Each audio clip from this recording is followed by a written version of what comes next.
Está começando o ApexCast, um papo descomplicado sobre exportação e atração de investimentos para o nosso país. Uma realização Apex Brasil. Olá pessoal, bem-vindos ao ApexCast, o podcast da Apex Brasil. Eu sou André Castro, analista da área de comunicação da Apex Brasil. Hoje vamos conversar sobre o impacto da Covid-19 na Rússia e os impactos nas nossas relações comerciais com o país e seus vizinhos próximos. Eu vou conversar com Almir Américo, chefe operacional do escritório da Apex Brasil na Rússia, e com o Eduardo Abreu, analista da equipe de análise de mercado da Apex Brasil. O Almir vai contar para a gente um pouco sobre o escritório da Rússia e suas atividades. Almir, como é que estão as coisas por aí? Olá, André, saudações aos prezados ouvintes. É um prazer participar desse podcast. Meu nome é Almir, eu sou gerente de operações do escritório Eurasia da Apex Brasil. Estou falando desde Moscou, capital da Rússia, onde a Apex Brasil está instalada há cerca de 10 anos. Nossa missão aqui é apoiar as empresas brasileiras, sobretudo no aspecto de promoção de exportações, mas também na captação de investimento, no apoio às diversas formas de internacionalização dos negócios das nossas empresas aqui nesse lado do mundo. Além da Rússia, a área de abrangência do nosso trabalho inclui países como a Ucrânia, a Bielorrússia, Cazaquistão, Uzbequistão, também os países da região do Cáucaso, Armênia, Geórgia, Azerbaijão. Resumindo, é a região do mundo que se comunica entre si no idioma russo, e a nossa equipe do escritório Apex Brasil também conversa com todo mundo em russo aqui para levar adiante a nossa missão. A Eurasia é uma região que tem um grande potencial de complementariedade comercial com o Brasil, sobretudo a Rússia, que é a economia que predomina aqui na região, é o país que tem tradicionalmente o maior volume de comércio com o Brasil. Nas últimas décadas, o nosso país registrou uma importante série de superávites na sua balança comercial com a Rússia, ou seja, sempre foi um país muito lucrativo, a Rússia, para o comércio exterior do Brasil. Esses dados se inverteram nos últimos 2 anos, teve por diversos fatores, mas nós estamos trabalhando aqui seriamente para reequilibrar a balança comercial. Quando eu falo nós, é porque nós temos parceiros aqui na região, o Itamaraty tem 7 embaixadas, eles são nossos parceiros e com eles a gente leva adiante essa nossa missão de promover os interesses do Brasil nessa região do mundo. Obrigado, Almir. Obrigado pelo relato aí sobre o escritório. O Eduardo vai contar também para a gente agora como a área de inteligência da Apex Brasil está trabalhando no monitoramento dos mercados e o impacto que a Covid está causando. Eduardo, como é o trabalho de vocês? Olá, André Almir. Eu faço parte do time de analistas da Apex que desenvolve os produtos de inteligência e participo também da elaboração das análises relacionadas aos mercados. Desde o início da pandemia, nós temos atuado fortemente na produção de conteúdo.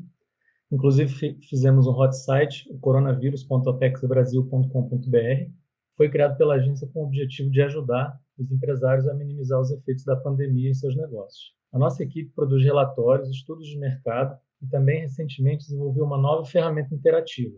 Foi o painel de comércio Covid-19. Ele apresenta diversos indicadores de comércio exterior e os correlaciona com o número de casos confirmados do coronavírus em vários países. É importante destacar que nesse produto a gente consegue, de forma atualizada, conseguir acompanhar os diferentes indicadores de comércio, tanto de importação quanto de exportação. E ele vem sendo atualizado constantemente, vale a pena conferir. Outro conteúdo interessante que a gente também está disponibilizando lá no portal é o relatório de inteligência de mercado focado nos mercados globais. Ele já está na 3ª edição e a gente está fazendo as atualizações também constantes. Ele tem o objetivo de mapear a resposta dos países na pandemia, fazendo as análises sobre a ótica do comércio exterior e de investimentos. Lá estão disponíveis muitas informações sobre os efeitos da pandemia nos mercados e medidas domésticas, tá? Além, é claro, de atualização de medidas de comércio exterior que estão sendo adotadas também pelo governo brasileiro. Beleza, Eduardo, obrigado aí pela explicação. O hot site está realmente muito rico de informação para os tomadores de decisão do Brasil. O Almir já deu uma entrada um pouquinho nesse dado, Eduardo. Eu queria que você explorasse um pouco mais a importância da Rússia nas relações com o Brasil e se já se sentem impactos da Covid-19 nesse relacionamento. Veja bem, André, vou apresentar para vocês alguns dados do comércio entre o Brasil e a Rússia que a gente analisou entre janeiro e abril de 2020. As informações foram disponibilizadas pelo governo e apontam que o Brasil exportou para a Rússia 481 milhões de dólares. Nós observamos uma redução de 9,9% em relação a esse período no ano passado. E a Rússia ocupa a 32ª posição no ranking de destino das nossas exportações. Por outro lado, o Brasil importou da Rússia 795 milhões de dólares nesse mesmo período. Isso corresponde a uma queda acentuada de 22,9% ao comparar com o início de 2019. E no ranking de importações, a Rússia está em 15º lugar, com 1,43% de participação.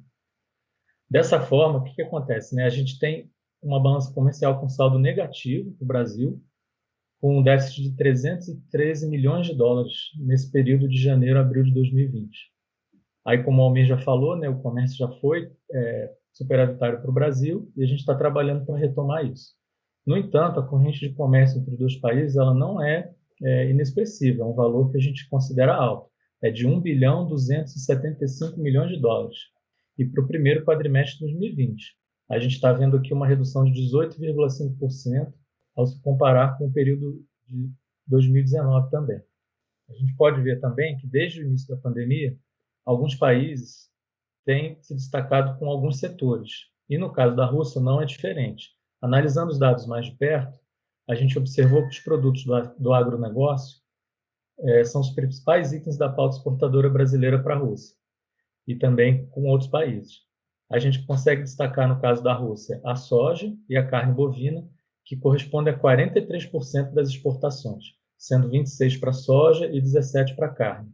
E olhando mais de perto nesse período de janeiro e abril de 2020, a gente observou um crescimento de 61% nas exportações de carne bovina, somando 83 milhões de dólares. Temos também que a Rússia já foi o primeiro destino das carnes brasileiras. O produto vem retomando espaço no mercado após a retirada do embargo que ocorreu em 2018. Que a carne é um produto importante na fabricação de outros tipos de produtos, como salames, mortadelas e carne enlatada. Além disso, a pandemia e o confinamento acabaram aumentando o consumo de alimentos via delivery em todo o mundo, e esse perfil de consumo acaba influenciando no aumento de demanda por carne. Outro produto que nós observamos também um crescimento expressivo foi o café. O café não torrado, Ele teve 8,4% de participação na pauta das exportações também entre o período de janeiro e abril. O crescimento foi de 65% com relação ao mesmo período do ano passado. O total exportado foi de 40 milhões de dólares. Isso demonstra que o café está se tornando uma bebida mais popular no país. Questão também interessante, por outro lado, na redução das importações de produtos usados na indústria de transformação. A gente observou uma queda de 79% nas exportações entre janeiro e abril, e comparando com 2019, foi uma redução de 60 milhões de dólares. O destaque das nossas importações da Rússia continua sendo adubos e fertilizantes químicos. Isso corresponde a 60% da pauta. No entanto, observamos também uma redução de 24% nesse tipo de produto para os primeiros meses do ano, em 2020. Obrigado, Eduardo, pelo relato. Eu queria que você comentasse para a gente como esse cenário que o Eduardo explicou aqui com os números se relaciona com a realidade cotidiana da Rússia que você está vivenciando aí. Como todos sabemos, nós estamos nesse período de Covid-19, Todos sabemos que a Rússia tem sido fortemente impactada pela pandemia. O país tem fronteiras com a China, por isso ele foi um dos primeiros a antecipar providências do tipo fechamento de fronteira, interdição de voos, cancelamento de eventos. De certa forma, a Rússia se preparou para enfrentar a pandemia, talvez por isso a primeira onda de contaminação tenha chegado aqui somente algumas semanas depois da Europa Ocidental, mas nesse momento nós estamos aqui numa batalha forte contra o avanço da epidemia. Ela está acontecendo com toda intensidade, Atualmente são mais de 290 mil infectados, segundo lugar nas estatísticas mundiais. Apesar dessa situação, o governo já está planejando as estratégias de reabertura. Ele está delegando aos governadores fazerem monitoramento da situação em suas regiões, ou seja, aqui na Rússia, essa reabertura ela vai acontecer em momentos diferentes, dependendo de cada região. Aqui em Moscou, que atualmente é o epicentro da epidemia na Rússia, até o final deste mês de maio, nós permaneceremos aqui em situação de isolamento social, com paralisação total do comércio e de boa parte da atividade econômica, com exceção dos setores essenciais e da construção civil. No aspecto econômico, nós temos aqui na Rússia uma crise com 3 componentes. Um deles são as consequências da pandemia em si, que por si só são devastadores. Um segundo fator é a brutal queda do preço do petróleo e de outras commodities no mercado mundial. A Rússia é o segundo maior exportador de petróleo do mundo e as receitas de exportação de commodities elas são vitais para a economia da Rússia. E tem ainda o fato de que a Rússia é fortemente integrada à economia global, né? O país exporta muito, importa também. Então, assim, nós temos aqui uma contração do comércio mundial, né, da economia mundial, e isso está também se refletindo na Rússia. A combinação de todos esses fatores promete causar uma forte contração na economia da Rússia. Todas as previsões de crescimento elas estão sendo revistas para baixo, e o rublo tem sido uma das moedas que mais se desvaloriza no mundo, né? Desde o início do ano, teve uma queda de 18% em relação ao dólar. Para enfrentar essa situação, desde o começo de março, o governo russo lançou um pacote de medidas anticrise para apoiar os setores mais fragilizados, com previsão de auxílio financeiro às famílias, apoio às pequenas empresas e também apoio às grandes empresas com a condição de que essas não demitam seus trabalhadores.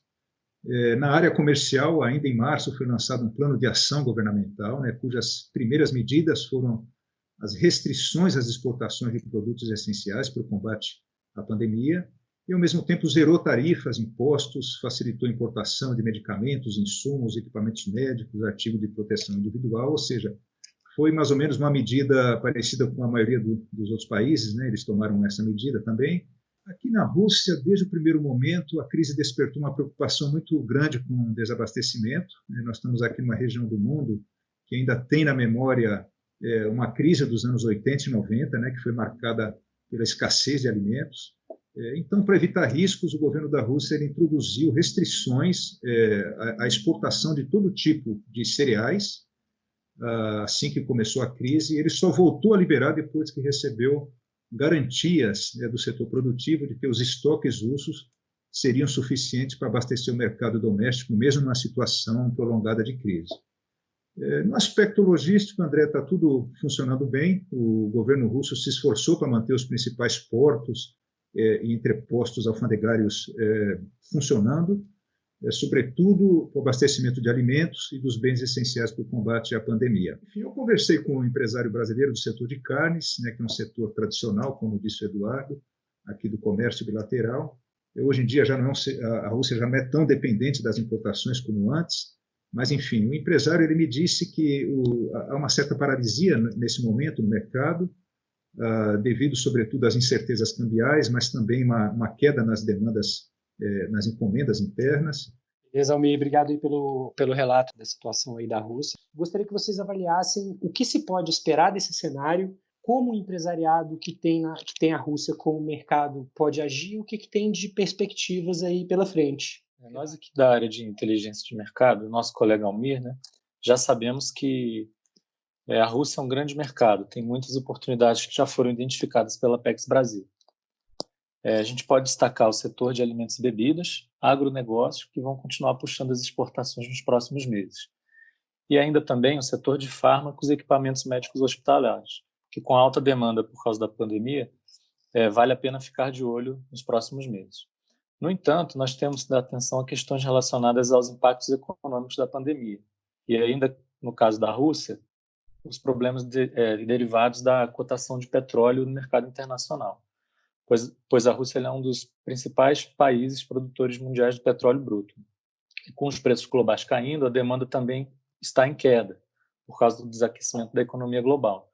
E o impacto para a Rússia vai ser inevitável, pois a economia é muito dependente do petróleo. O cenário desfavorável no preço do petróleo já vem sendo analisado pelas pessoas que trabalham com as previsões de economia, e a Rússia tem sido colocada já com taxas para o crescimento negativas. Chegam até em algumas previsões a 5%, né? Vai ter um PIB negativo para 2020. Só que nos anos seguintes há uma previsão de crescimento na casa de 1,5%. O governo russo tem divulgado um plano de ação para facilitar as importações e restringir as exportações de produtos considerados essenciais. O que tem tido bastante destaque é sobre as importações de medicamentos, insumos e equipamentos médicos, que estão com tarifa zero para a lista de produtos como ventiladores de respiração, equipamentos de monitoramento de frequência cardíaca, vacina, máscaras, óculos de proteção. E a Rússia também tem feito doações para outros países desses tipos de equipamento. Outras medidas locais também que foram implementadas com maior prazo e flexibilização no pagamento de empréstimos e impostos. O governo russo tem feito esforços para poder minimizar o impacto nas suas empresas que vão mover a economia nos próximos meses. Algumas outras medidas vêm sendo estudadas e devem ser anunciadas em breve. Outra coisa também que vale lembrar, como o Almir já ressaltou, é que a Rússia iniciou as medidas de isolamento em 30 de março. Elas estavam previstas para terminar no início desse mês, mas o governo decidiu prorrogar até o dia 31 de maio. Algumas questões também podem influenciar o consumo no país, que é a taxa de desemprego, que vai aumentar mais a demanda por intervenções do governo. Na maior parte do mundo, a economia vai ser afetada gravemente pela pandemia. E essas perdas vão depender de quanto cada governo vai estar disposto a gastar e a investir na sua própria economia para manter o comércio aquecido.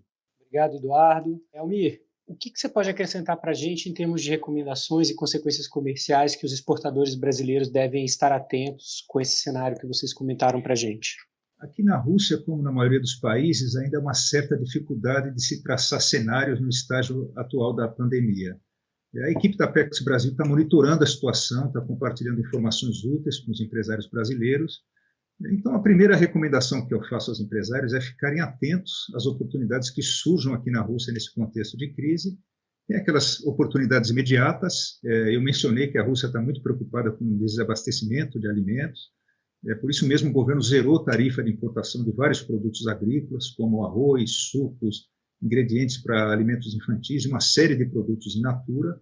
É uma medida que vale só até 30 de junho, mas ela tem uma grande chance de ser prorrogada. Eu gostaria de destacar que é uma vantagem cambial para o real atualmente na Rússia. Apesar da moeda russa ter se desvalorizado muito em relação às moedas fortes, o nosso real se desvalorizou ainda mais. Se a gente comparar real e rublo, desde o início do ano, a moeda brasileira se desvalorizou cerca de 17%, 18% em relação ao rublo. Isso significa que os nossos produtos ganharam uma competitividade aqui na Rússia em relação à maioria dos concorrentes. Nos tempos de crise acontecem algumas coisas inesperadas.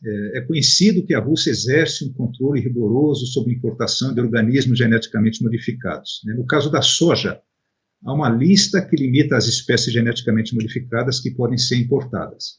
Mas, no mês de abril, o governo russo surpreendeu o mercado ao publicar um decreto dispensando desse registro todos os tipos de soja geneticamente modificada. Isso é uma autorização temporária, é somente até o final do ano.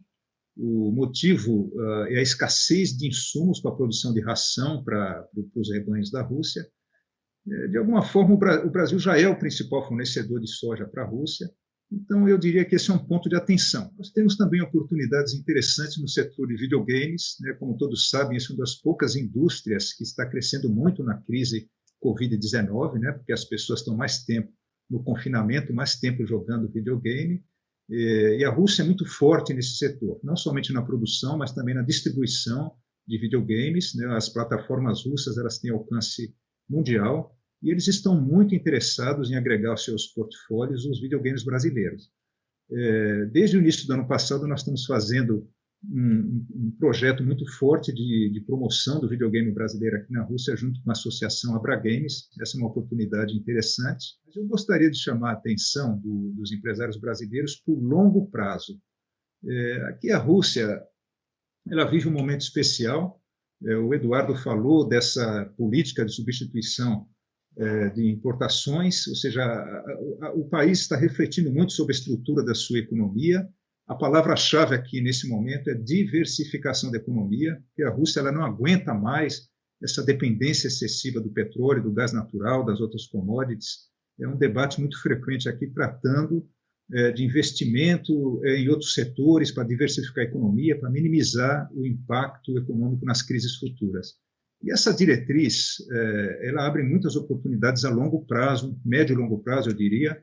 Eu gostaria de mencionar duas que têm o potencial de gerar negócios para o Brasil. Uma delas é a agricultura e a pecuária. O país, a Rússia, está investindo muito nesses setores, com resultados visíveis, está se tornando, assim, uma das maiores potências do agronegócio mundial. Mas a indústria russa ela ainda é muito dependente de tecnologia importada nesse setor, desde genética bovina, vacinas, todo tipo de produtos e soluções para o tratamento de rebanhos, equipamentos para a indústria frigorífica, tem ainda produtos, equipamentos agrícolas, ou seja, todo tipo de produto para agricultura e pecuária, soluções, enfim, tudo isso está sendo muito demandado aqui. A outra oportunidade que eu gostaria de destacar, ela diz respeito à indústria florestal. A Rússia é o país do mundo que possui a maior área florestada do mundo. Apesar disso, historicamente, o país nunca explorou isso de uma maneira estratégica, né? A Rússia, ao longo dos anos, ela era uma exportadora de toras de madeira, mas a partir de um determinado momento, o país resolveu investir nesse setor, agregar valor aos produtos, modernizar a indústria madeireira, e tem feito isso de uma maneira consistente, de forma que a indústria florestal russa está importando muitas soluções, e o Brasil é um dos potenciais provedores de equipamentos e de soluções para a indústria florestal da Rússia. Nós iniciamos um trabalho muito sério junto com a Associação Abimac, está em pleno andamento, e isso eu considero uma oportunidade escancarada para os produtores brasileiros de equipamento. Eu gostaria de finalizar essa parte da fala, né, lembrando as empresas brasileiras que a equipe do escritório da Apex Brasil está à disposição de todos para detalhar mais essas oportunidades. Vocês podem acessar sempre o nosso escritório através do website e dos outros canais da Apex Brasil, né? Nós vamos ter, assim, pleno prazer em atendê-los. É isso, pessoal. Gostaria de agradecer ao Almir e ao Eduardo por essa ótima conversa sobre o cenário na Rússia com a Covid-19. E agradeço também a vocês que ficaram com a gente até aqui. Muito obrigado. Fiquem atentos ao site da Apex Brasil, www.apexbrasil.com.br, porque a gente tem muitas informações e serviços para exportadores e investidores. Se você gostou do nosso episódio e quer se manter informado sobre novos conteúdos, lembre-se de clicar no botão seguir na sua plataforma favorita para não perder nenhum lançamento. Um abraço e até a próxima. Esse foi o ApexCast, um podcast da Apex Brasil. Visite nosso site www.apexbrasil.com.br.